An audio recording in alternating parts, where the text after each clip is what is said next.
So preseason this year was good because we really got after it pretty quick. The freshmen coming in were really enthusiastic, and they really set a good energy for us. And altogether, we're just trying to put it together for conferences at the end of the season. So it's good. It's a pretty big honor because the NE10 we're a pretty strong conference on the track and on the field and the jumps. And so yeah, whenever we get this, we feel pretty good. 4x4 was fun because it was kind of a ragtag crew. Our two other A-team guys were off, and it was me, Chris Lanahan, Anthony Magazoo, and Jack Bowers. And yeah, Chris Lanahan and I typically don't do the 4x4, so it was fun to get out there with those guys and run one. So I ran the 60, 200, and 4x4.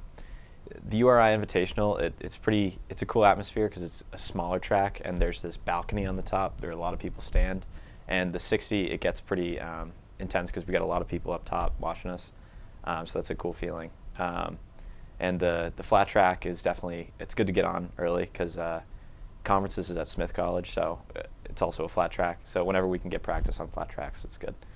The 60, going into trials was, I felt pretty flat. I still ran a decent race. It was a 7:09, but yeah, it didn't feel like I had a pretty long winter break that I was dealing with some injuries, and this is my first meet back. And at 7:09, I felt pretty good, still getting one of those times.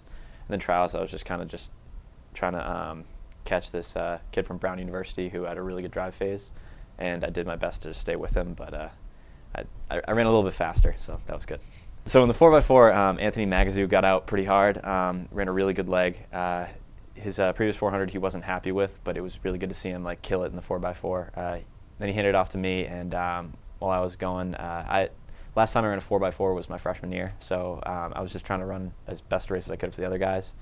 I did what I could. I tried to pass one of the Yukon kids, and I got by him in one of the 50-meter segments, but he passed me again. And then I handed it off to Jack Bowers, who ran a really good leg, and then he passed it off to Chris Lanahan, who really just took it in home. Chris Lanahan's famous for his way he finished his relays, so it was good to have him on the 4x4. Just looking forward to conferences and hopefully getting a really high place this year because the team's looking really good and all the guys are really giving it their all, so it should be a good year.